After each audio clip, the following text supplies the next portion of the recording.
राना एहसास साहब, अभी एक बात तो सहर कामरान साहबा ने ये की है, वो कहती हैं कि जी आप पार्लियामेंट में खड़े होकर तकरीरें तो कर रहे हैं कि सोशल मीडिया पर बहुत प्रोपेगेंडा किया है पाकिस्तान तहरीक इंसाफ ने, लेकिन आपके पास तमाम तरह के लॉज मौजूद हैं, पीका भी आ गया है, सोशल मीडिया को कंट्रोल करने के लिए फायर वॉल्स भी आपने लगाई हैं, तो फिर इन लोगों को, कितने लोगों के खिलाफ आपने कार्रवाई की है, कितने लोगों के खिलाफ मुकदमात बनाए हैं, कितने लोगों को उठाया गया है, इन मुकदमात बनाने के बाद और कानून के कटहरे में लाया गया है, ये क्यों नहीं हो पाया?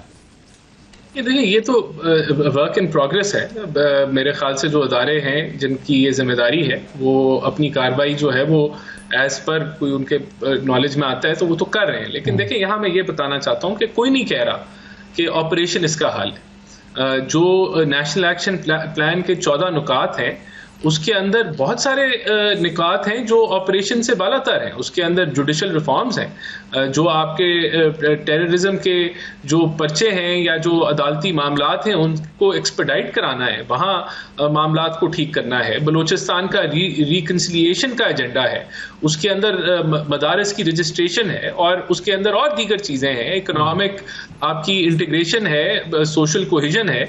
ये वो सारी चीज़ें हैं जो होंगी तो हम दहशतगर्दी से काबू पाएंगे। तो ये बिल्कुल गलत तासुर है अगर कोई ऐसा दे कि जी ऑपरेशन इसका हल है। कतई तौर पे नहीं है, लेकिन ऑपरेशन करना भी लाजिम है और उसके साथ के बाकी इक़दामात करना भी लाजिम है।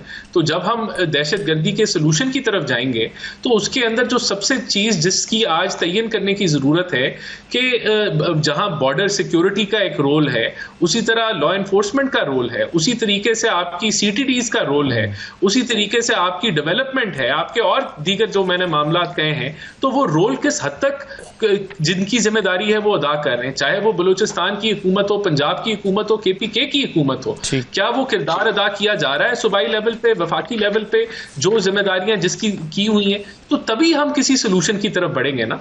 तो हमें देखें, मैं फिर ये गुजारिश करूंगा कि बहुत सारा टाइम है कि हम पानी को डिस्कस करें, हम PTI के जो कारनामे हैं 9 मई के जिसकी वजह से वो ज़ेरे ताब हैं उनको डिस्कस करें। लेकिन इस वक्त जो टॉपिक ऑफ डिस्कशन है कि हमारे अफवाज पाकिस्तान के जो सिपाही हैं, जो सोल्जर्स हैं, वो अपना लहू बहा रहे हैं और दहशतगर्दी जो है वो एक तूल पकड़ रही है। तो उस मुद्दे के ऊपर हम डिस्कशन करें, बजाय के डिस्कशन जो है वो इस चीज पे हो कि खान साहब से मुलाकात नहीं हो रही तो फलाना नहीं। लेकिन सर, हुकूमती जमातों का भी जो टॉपिक ऑफ डिस्कशंस हैं वो भी तो थोड़ा हैरान कुन है। मतलब मैं ये सवाल सहर कामरान साहबा के सामने रख देता हूँ।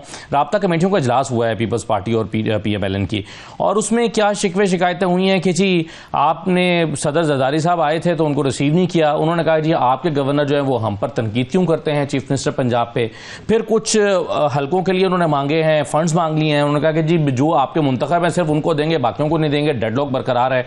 फिर ये पावर शेयरिंग का फॉर्मूला आपका बन नहीं पा रहा। फिर जो एक और मसला आपका ये था कि आपने जो है वो पंजाब में अपना जो वजारतें मांग रहे हैं वो कहते हैं फिर सिंध में हमें वजारतें दे। तो टॉपिक्स हुकूमत की जमातों के टॉपिक्स क्या हैं, होने क्या चाहिए आज और हैं क्या? देखें, बात ये है कि आप सर, मैं अगर सहर साहबा से जवाब ले लूं फिर आप देखिए, बात यह है कि आप दो चीज़ों को मिक्स ना करें, ठीक है?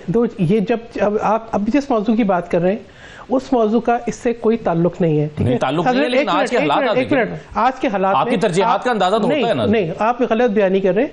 सदर मुमलिकत ने अपने जो खिताब जो ज्वाइंट सेटिंग के साथ था, उन्होंने उन तमाम अवामिल का जिक्र किया जो आज के चैलेंजेस का हल निकाल। मैं सदर ज़रदारी के इजलास की बात नहीं कर रहा, मैं तो राब्ता कमेटियों के इजलास की बात कर रहा हूं। देखिए, राब्ता कमेटी का इजलास जो है वो इंटरनल उन इश्यूज के ऊपर है जो कि दोनों जमातों ने आपस में तय करने हैं, जो दो सूबों के मुतालिक हैं।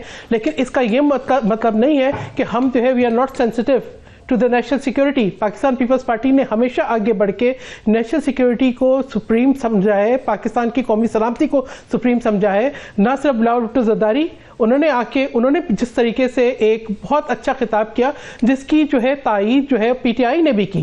बात गुफ्तगू अच्छी भी हो सकती है, मशवरे अच्छे भी हो सकते हैं, एक डायरेक्शन भी तय हो सकती है। लेकिन अगर आप उसको ये कहेंगे कि क्योंकि नेशनल कौमी सलामती का मसला है, देखिए दो चीज़ें होती हैं। एक चीज़ होती है कि अगर हम पानी की बात करते हैं तो आपको ये भी देखना है कि आपको छोटे सूबों को महरूमियों से बचाना है। एक जो है आपको उन जो है ना मामलात को भी देखना है। अगर हम ये कहते हैं कि डेवलपमेंट तमाम जो है सूबों के अंदर यकसा होनी चाहिए, तो हम सही कहते हैं कि भाई आपने मोटरवेज पंजाब से बनाई, अगर आप पोर्ट सिटी से बनाते, अगर आप गवादर से बनाते, तो आज जो है सिचुएशन बलूचिस्तान की भी मुख्तलिफ होती।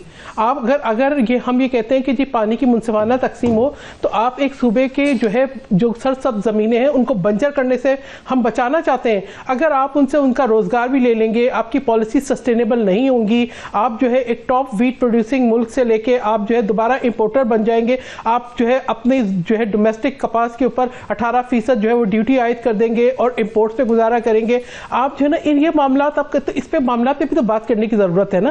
अगर हम इन मामलात पे बात नहीं करेंगे तो महरूमियां बनेंगी, बेरोजगारी बढ़ेगी। देखिए इन मामलों पे बिल्कुल बात होनी है, ये मामला हो रही है। देखिए अभी तो ये बात हो रही है हमारे फंड्स दे दो, हमारे जो मुंतखब एमएलए हैं उसके अलावा जो सेकंड नंबर पे रहे उनको भी फंड्स दे दो। अभी तो फंड्स की बात हो रही है। हम सेंसेशनल रिपोर्टिंग के आदी हैं, हम सेंसेशनल। आप क्या ख्याल है कि संजीदा दो जमात नहीं दो संजीदा जमातें मिलकर सिर्फ ये बात कर रही होंगी वो अहम तरीन इशूज के हम पार्लियामेंट में नहीं उठा रहे? पानी का इशू मैं तो आज सुबह भी ये इशूज जो है, जब मेरा क्वेश्चन था ट्रेड डेफिसिट पे, मैंने तब भी इस बात को रेज किया है और गवर्नमेंट को बोला है कि भाई आप सिर्फ जो है बोरोइंग के ऊपर, आप सिर्फ जो है वो जो है फिगर्स के जो है वो मैनिपुलेशन के ऊपर जोर ना दें, आप ऐसे हकीकी इकदाम करें जिससे जो सस्टेनेबल हो। आप ये ना करें कि आप जो है लोकल बैंक से $9 बिलियन जो है एक साल के अंदर लोन लें और फिर बताएं कि आपके पास जो है कैश सरप्लस है। ये सब ना करें। हम इंडिकेट करते हैं ये तमाम तरीन अहम तरीन मामलात को, लेकिन इसका ये मतलब नहीं है कि अगर छोटे सूबों के कुछ खदशात हैं या अगर हमारे पंजाब के अंदर जो मेंबर्स हैं उनको आप बिल्कुल डिनाई कर दें। अगर PMLN का वजूद है सिंध के अंदर, तो उनको तो सियासी सरबराह नहीं मिला, बशीर मेमन साहब को ढूंढ के उनको लाना पड़ा। आई डोंट वांट टू से दीज थिंग्स। मैं कहती हूँ इस वक्त मेरी तरजीह सिर्फ मेरी पार्टी की कौमी सलामती है, सिर्फ कौमी सलामती है। इस वक्त हम मुल्क में अमन देखना चाहते हैं और मैंने कहा आज की बात नहीं है। शहीद मोहतरमा बेनज़ीर भुट्टो साहिबा ने दहशतगर्दी को ललकारा, आसिफ अली जरदारी साहब ने पाकिस्तान खप्पे का नारा लगाया, उन्होंने सूबों को उनके इख्तियारात दिए, उन्होंने बलूचिस्तान के अंदर महरूमी के अज़ाले के लिए अखाज़ हक़ूक़ बलूचिस्तान की बात की। अभी भी उन्होंने अपने मुश्तरका इजलास से खिताब के अंदर ये कहा है कि तमाम सूबों के अंदर हमारी में तो आप कहेंगे वो हमारी नहीं है, तो फिर तो बात समझ आती है। जो हुकूमत के पास जो वसाइल है, हुकूमत पूरी कोशिश कर रही है। दहशतगर्दी का मुकाबला सिर्फ एक सूबाई हुकूमत नहीं कर सकती। हम केपी की हुकूमत को भी नहीं कहेंगे। आपने एहसास महरूमी का जिक्र किया, मैं तो उसकी बात कर रहा हूं, मैं दहशतगर्दी की बात नहीं कर रहा। महरूमी हम रिसोर्सेज की एलोकेशन जी ठीक है। फैसला साहब कॉमन इंटरेस्ट की मीटिंग होनी चाहिए, बिल्कुल सही है। कब तक आप टालते जाएंगे? बिल्कुल सही, इसका जवाब तो अभी राना साहब देंगे। लेकिन फैसला साहब, ये मुल्क में एक एतमाद की फजा कायम करने के लिए तमाम आईनी इदारों का अपने यानी जो उनकी आईनी जिम्मेदारियां वो पूरी करना ज़रूरी है। अब एक इलेक्शन कमीशन है, उसके लिए आपने एक ख़त लिखा था अपोजिशन लीडर ने कि स्पीकर साहब जो है पार्लिमानी कमेटी कायम कर रहे हैं, लेकिन उन्होंने इससे इनकार कर दिया। उन्होंने कहा जी ये नहीं हो सकता, और उसके लिए उन्होंने जो है वो राय मांग ली है, कानूनी राय। आपकी ये डिमांड सही है क्या? क्योंकि पहले तो आपका डिसएग्रीमेंट होगा तो पार्लिमानी कमेटी बनेगी, आपने अभी तक कोई नाम ही फ्लोटिंग की है। देखिए, ये सबसे पहले दो बातें मैं जो सैर कामरान साहब ने की हैं, उन्होंने कहा कि फिगर मैनिपुलेशन यानी मैनिपुलेटेड फिगर्स है, फिगर फजिंग है हुकूमत जो कर रही है, और फिर फॉर्म 47 की हुकूमत की तस्दीक गवर्नर पंजाब ने भी की।